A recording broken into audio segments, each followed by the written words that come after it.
அன்பு நட்புகளுக்கு இனிய வணக்கம். இன்றைய திருக்குறளும் மென்பொருளும் அதிகாரம் குறிப்பறிதல் குறள் எண் 1095.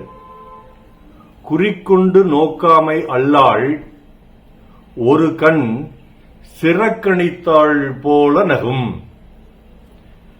நேருக்கு நேர் தலைவனை தலைவி பார்க்காமல் ஒரு கண்ணை மூடிக்கொண்டு மெல்லச் சிரித்துப் பார்ப்பாள்.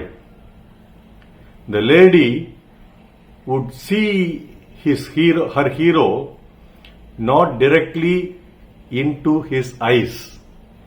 She would see with one eye in a shrunken manner with a lovely smile in her lips. இதற்கு என்னுடைய துடிப்பா, நேருக்கு நேர் பார்க்காமல் ஒரு கண்ணை சுருக்கிக் கொண்டு மெல்லச் சிரிப்பால் தலைவனை பார்த்து தலைவி. நேருக்கு நேர் பார்க்காமல் ஒரு கண்ணை மெல்ல சுருக்கிக் கொண்டு சிரிப்பால் தலைவனை பார்த்து தலைவி. இந்த குறிப்பறிதல் அதிகாரம் முழுவதுமே ஒரு பெண் எப்படி காதலை வெளிப்படுத்துவாள் அப்படின்னு ஒரு ஆணுக்கு கொடுக்கக்கூடிய குறிப்பாகத்தான் நான் கருதுகிறேன். இந்த குறள்ல ஐயன் என்ன சொல்றாருன்னா, நீ ஒரு பொண்ணை பாக்குற, அவ திருப்பி பாக்குறா, நீ பார்க்காத போதும் அவ பாக்குறா, நீ பார்க்கும் போதும் அவ பாக்குறா. ஆனா அவள் உன்மேல் காதல் வயப்பட்டிருக்கிறாள் என்பதை எப்படி கண்டுகொள்வது என்றால், அவ நேருக்கு நேர் பார்க்க மாட்டா, குறிக்கொண்டு ஒரு குறி வச்சு பாப்பான்னு சொல்லுவாங்கல்ல, அப்படி உற்று நோக்கிறது, அப்படியெல்லாம் பார்க்க மாட்டா. ஒரு கண்ணை சுருக்கிக் கொண்டு மெல்ல சிரித்துக் கொண்டு உன்னை பார்ப்பாள். அதுதான் அவள் குறிப்பால் உன்வயம் காதல் வயப்பட்டிருக்கிறாள் என்பதை உணர்த்துவது என்று ஒரு காதலனுக்கு வள்ளுவர் கூறும் குறிப்பு இது. இது தலைவி தரும் குறிப்பு. வள்ளுவர் அந்த குறிப்பு எடுத்து சொல்றாரு. இதை கேட்டுக்கொள்கிற தலைவன் ஒரு பெண் தன்னிடம் காதல் வயப்பட்டிருக்கிறாளா இல்லையா என்பதை கண்டுகொள்ள முடியும் அப்படின்னு ஐயன் சொல்றாரு. இப்ப பல நேரங்கள் அந்த ஒருதலை காதல் பாக்குறாங்க. ஒருத்தன் போய் ஒரு பொண்ணை காதலிக்கிறேன்னு நேரடியா கேட்கிறான். அந்த பொண்ணு எனக்கு உன் மேல ஈடுபாடு இல்லப்பா, எனக்கு காதல் வரலன்னு சொல்லுது. உடனே எடுத்து அதை குத்திக்கிட்டு தானும் தற்கொலை பண்ணிக்கிறான். இந்த முட்டாள்தனமான முடிவுக்கு போகாம இருக்கிறதுக்கு முதல்ல அந்த பெண் உன்னை காதலிக்கிறாளா இல்லையான்னு நீ கவனிக்கணும்.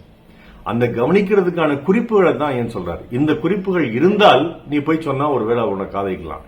இந்த குறிப்புகள் எதுவுமே இல்லாம இருக்கும் பொழுது நீ நேரடியா போய் ஒரு பொண்ணை பிடிச்சி நீ என்ன காதலிக்கணும்னு சொல்லி தொந்தரவு பண்ணா அந்த ஒருதலை காதல் தான் பெரிய பிரச்சனைகளை உண்டு பண்ணுகிறது.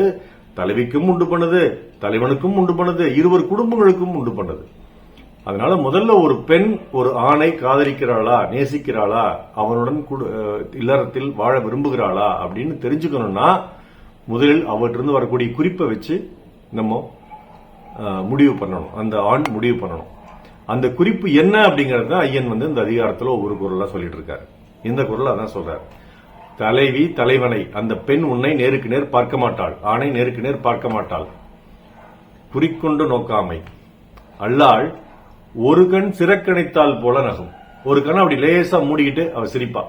அதை பார்த்துட்டு அதுதான் உனக்கு அவள் கொடுத்திருக்கக்கூடிய அறிகுறி, காதலுக்கான அறிகுறி. நீ தொடர்ந்து காதலிக்கலாம், தொடர்ந்து காதலை நோக்கி பயணம் செய்யலாம். அப்படி பார்க்காம நேருக்கு நேர் உன்னை முறைச்சு பார்த்துட்டு வேற எதுவுமே எதிர்வினை ஆற்றல அப்படின்னா அவள் உன்னை காதலிக்கவில்லை, விட்டு விலகி போ, வேற பண்ண பாரு அப்படின்னு ஐயன் அந்த குறள் அற்புதமாக சொல்கிறார். குறிக்கொண்டு நோக்காமை அல்லால் ஒரு கண் சிறக்கணித்தால் போல நகும்.